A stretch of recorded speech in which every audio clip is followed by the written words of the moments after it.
Good afternoon, and thanks for joining us Across the Fence. I'm Fran Stoddard. When Jack and Lydia Clemmons moved to Vermont to take professional jobs at the medical center in Burlington in 1962, they took a plunge and bought a 148-acre farm in Charlotte. There they raised 5 children, worked the land, and were deeply engaged in the community, from the PTA to the Rotary, to helping start a League of Women Voters there. Today, the farm is in transition from a private, family-owned farm to a nonprofit organization. To tell us more about that is Lydia Clemmons, now in her 90s, and her equally energetic daughter, also Lydia, who holds a doctorate in medical anthropology.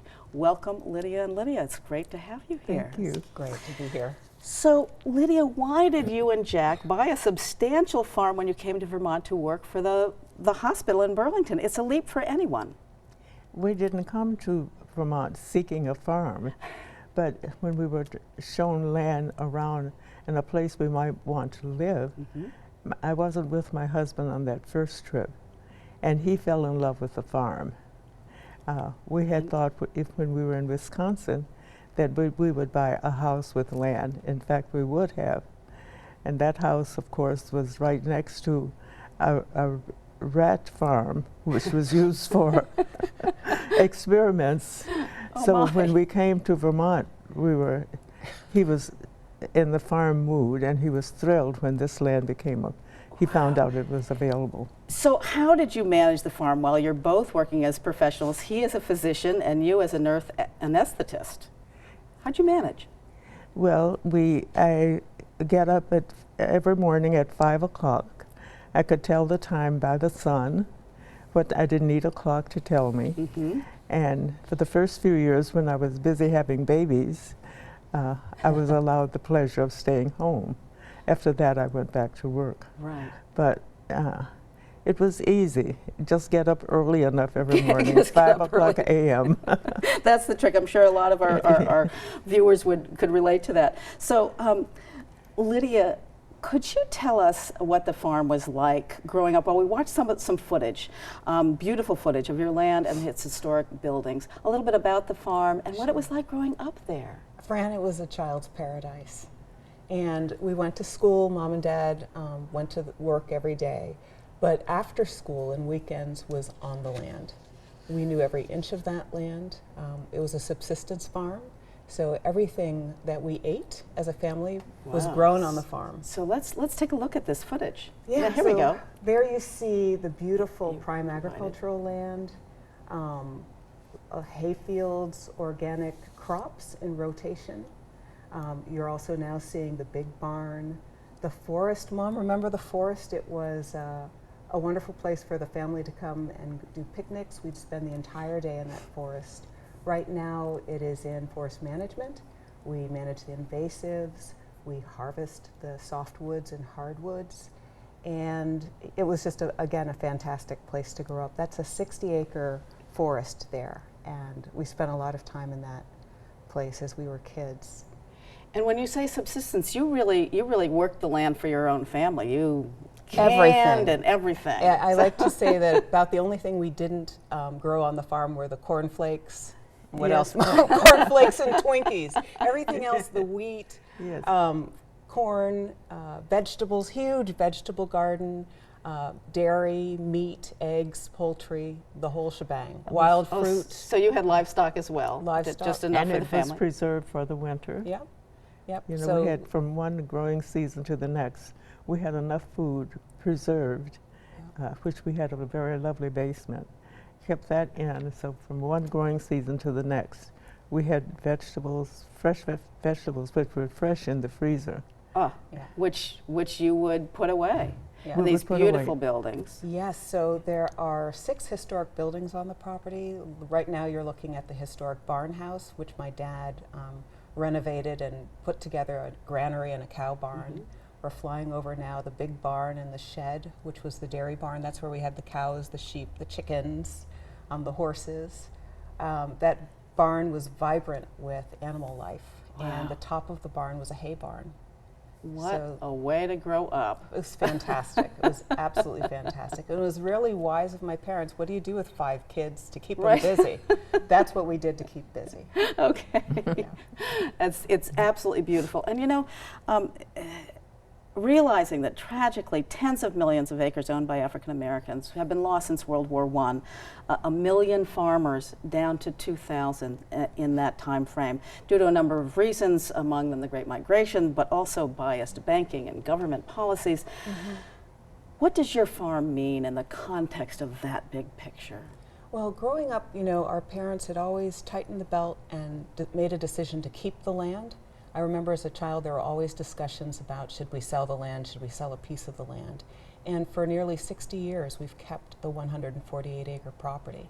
Wow. It wasn't until I came back from my career in Africa and did some research that I realized our farm is one of just 0.4% of all farms in the nation that are owned by African Americans. Wow. And that African Americans nationwide have lost 93% of our land assets over the lifetimes of my parents. So those statistics alone convinced the family we have to hang on to this property. Right. And it's been that same acreage since the 1700s. I think so, yes. I looked in the town records and went back as far as the early 1800s, always 148 acres. Oh, it's fantastic. And so this is really a farm for much more than just your family now. Yes, yes. So today the farm is going through transition. Both of you have helped bring to life. We have a video that shares some of that new energy. So as we take a look, Lydia, could you tell us what's happening here? Well, we had an incredible opportunity through a grant from Art Place America. And Art Place America gave us $350,000. It was a very competitive national grant, over 1,000 applicants. We were one of 23 in the nation who won the grant. And it's to use art, culture, and place to build community. And so what you see here are some of the artists who've won many grants from the Clemmons Family Farm, thanks to that grant from Art Place. We have artists who are painters, musicians, culinary artists, dancers, and they bring their art, their culture, and their skills to the farm as a way to build community across the differences of race and culture.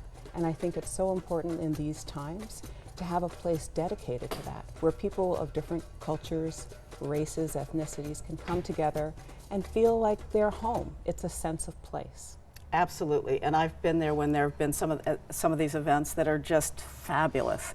And joining us now is Lynn-Ellen Schmoller. Yes. Okay, Senior Agricultural Business Development and Working Lands Program Manager for the Vermont Agency of Agricultural Fruit and Markets. Quite a title.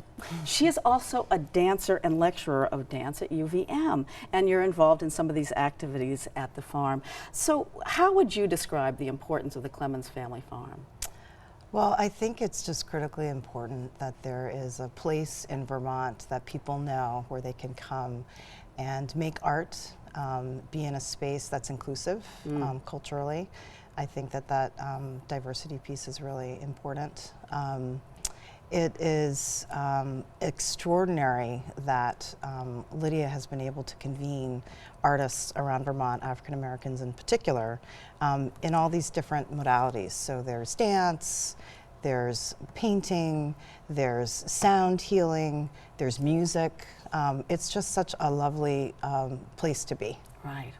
And Lydia, and it is still an active farm. We just want to make clear that you're still doing that. So a little bit about where the farm is going, the farm piece is going now. Right, well, we've been, again, blessed with support from the USDA and the Natural Resources Conservation Services. We recently got a hoop house, which we've just constructed. That will be the future home of organic African diaspora crops for our Culinary Heritage Program.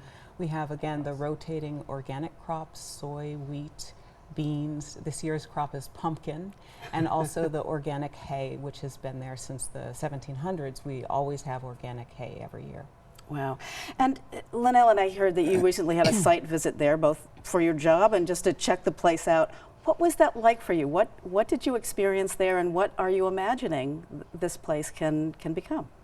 Yeah, so in my work, which is really fun, I get to go around the state and look at prospective businesses that might be interested in becoming part of a Working Lands funding. And you know, the spot with Lydia in our walk was just magnificent. So it's almost 150 acres, Right. and there's our slopes. There is potentially natural amphitheaters, hay fields, organic crops. So as a dancer, for me, you know, immediately I'm thinking site-specific. I'm seeing bodies across the landscape. I'm seeing musicians coming in from the forest and the trees.